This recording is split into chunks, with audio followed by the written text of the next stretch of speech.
I think the primary reason is because a lot of people are reconsidering, do I want to sell this home? Yes, there's equity.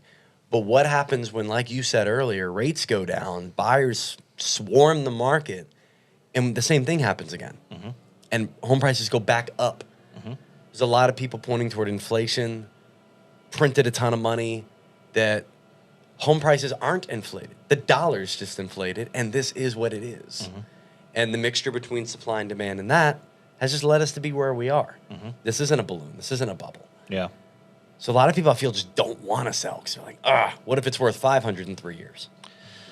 Well, what I'd say to those people is, I mean, if you're talking about 3-4 years down the road, depending on how long you've owned this house, now you're paying down the principal, and now you could be walking away with more. But like waiting for markets to come back or fall or whatever you're waiting to do based on buying or selling, but it's all relative. Like if the house I'm selling goes up by $100,000 because the market goes crazy again, that sounds awesome. But guess what?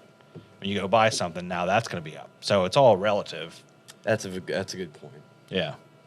I guess that's where people are trying to get the rental in the middle to kind of fix the system a little bit and be like, all right, I'll rent it out while I can get high rent. Yeah. And then I'll buy a little later on when it's easier to buy. I guess is the hope. Now, easier to buy, meaning the rates are down, because that makes it point. harder to buy. Good point. Yeah, it's the catch-22 because if the rates are lower.